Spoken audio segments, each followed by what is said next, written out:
ప్రభుత్వానికి నష్టం వచ్చింది. అంటే అది నివేదిక చెప్తాను సార్. ఇప్పుడు అదేదో నేనేదో మాట్లాడుతున్నది కాదు.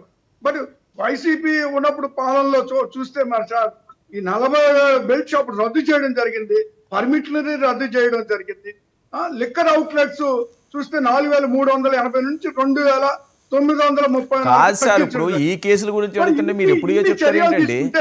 ఎక్కడ అవినీతి జరుగుతుంది, ఎక్కడ లాభాలు వాళ్ళకి చేకూర్చారు, ఎక్కడ వాళ్ళు మాకు లంచాలు. సరే సరే, ఇప్పుడు ఏం లేదు, రెడ్ బుక్ రాజ్యాంగం అంతే సింపుల్ గా ఒక మాటలో అయిపోయింది, అంతేనా? ఒక్క నిమిషం సార్.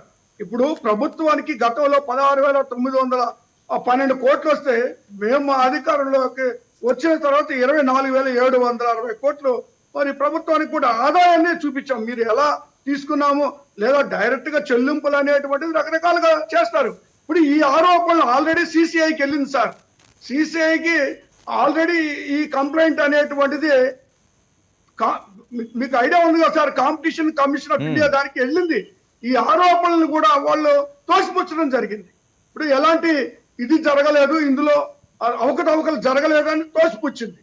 మీరు చాలా స్పష్టంగా మీరు రిపోర్ట్ చూసుకోవచ్చు. 2022 సెప్టెంబర్ 19న వాళ్ళు ఇచ్చినటువంటి రిపోర్ట్ కూడా ఒకసారి చెక్ చేసుకోవచ్చు. ఓకే ఓకే, ఏం లేదండి. ఓకే, రెడ్ బుక్ రాజ్యాంగం సింపుల్ గా చెప్పేశారు కదా ఒక మొక్కతోటి.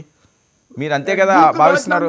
ఇదేం కాదు, జగన్మోహన్ రెడ్డి గారికి అయితే అరెస్ట్ వరకే వెళ్ళరు, జగన్మోహన్ రెడ్డి గారు అరెస్ట్ అవ్వరు, ఇదంతా కక్ష సాధింపు చర్యల్లో భాగమే, అంతేనా సార్? ఇప్పుడు నిన్నటి దాకా వాళ్ళు ఏం మాట్లాడారు, కసిరెడ్డి సూత్రధారి అన్నారు.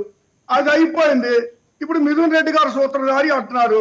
మళ్ళీ దాని తర్వాత ఇప్పుడు జగన్మోహన్ రెడ్డి గారు సూత్రధారి అని ఈ అనుకూల మీడియా పత్రికల్లో టీవీల్లో ఈ ప్రచారాలు, ఏదైతే ఈ టీవీలో పేపర్లో వచ్చేటువంటి ప్రచారాలనే కేసులుగా భావించి లేదా సిట్టు వాటిని తీసుకొని మరి కేసులు పెడుతున్నటువంటి పరిస్థితి కూడా చూస్తా ఉన్నాం.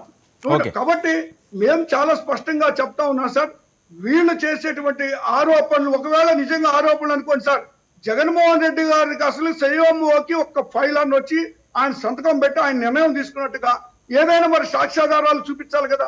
సాక్ష్యాధారాలు ఏమైనా ఉంటే చూపించుకోమనండి. స్కిల్ స్కామ్ లో ఎవరండి చంద్రబాబు నాయుడు గారు సంతకం పెట్టారా? స్కిల్ స్కామ్ లో చంద్రబాబు నాయుడు గారు సంతకం పెట్టారా? దేనికి అరెస్ట్ చేశారు అని అడుగుతున్నారు వాళ్ళు. స్కిల్ స్కామ్ కు సంబంధించి సాక్ష్యాధారాలు ఉన్నాయి సార్. అదేంటి దానికి ఉన్నాయి, దీనికి లేవంటారా? సాక్ష్యాధారాలు ఉన్నాయి. చంద్రబాబు నాయుడు గారు ఫైల్ సంతకం తోటే వెళ్ళింది అది. మీరు మిగిలిన కావాలంటే వెరిఫై చేసుకోవచ్చు. ఆ రోజు కోర్టు ముందు కూడా పెట్టడం జరిగింది.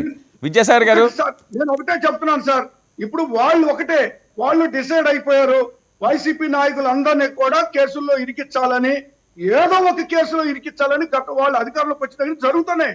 వీటన్నిటికీ ఖచ్చితంగా మూల్యం చెల్లించుకోవాల్సి వస్తుంది రాబోయే రోజుల్లో. ఈ విచారణ జరగని కోర్టులో మేము నిరూపించుకుంటాం, మేము తప్పు చేయలేదు అని కోర్టులో మేము నిరూపించుకుంటాం. ఇప్పుడు కేసులు పెట్టినంత మాత్రాన దాన్ని మీరు నిరూపణ అయినట్టుగా మీరు మాట్లాడటం, కొందరు టీవీలో మాట్లాడుతూ ఉంటే అది సరైన పద్ధతి కాదు. భారతి గారి పేరు కూడా వస్తుంది, మాట్లాడతారు. ఇప్పుడు మాట్లాడేదానికి ఏముంది సార్, ఎన్నైనా మాట్లాడతారు. ఇప్పుడు జగన్మోహన్ రెడ్డి గారి గురించి మాట్లాడుతున్నారు, భారతి గారి గురించి కూడా మాట్లాడుతున్నారు. కాబట్టి ఇప్పుడు వాళ్ళు ఏదైనా మాట్లాడతారు, ఏ కేసు అయినా పెడతారు. వాళ్ళు ఏ కేసు పెట్టినా ఏం మాట్లాడినా మేము ఎదుర్కోవడానికి సిద్ధంగా ఉన్నాము. అది చట్టం. ఇప్పుడు ఇది చట్ట పరిధిలో అంశం సార్. చట్టం దగ్గరే మేము ఖచ్చితంగా వాళ్ళకి ఏ సాక్ష్యాధారాలు ఉన్నాయో చూపిస్తారు, మాకేమున్నాయో మేము చూపిస్తాం. మాట్లాడాలి తప్పితే అనవసరమైనటువంటి మాటలు, అనవసరమైనటువంటి ప్రేలాపనలు చేయడం సరైన పద్ధతి కాదు. వాళ్ళని కేసులు పెట్టుకోమనండి, ఎన్ని పెట్టుకుంటారో అని కేసులు పెట్టుకోమనండి. మేము విచారణ ఖచ్చితంగా విచారణ ఎదుర్కొంటాము, మా నిర్దోషిత్వాన్ని నిరూపించుకుంటాం మేము. విద్యాసాగర్ గారు,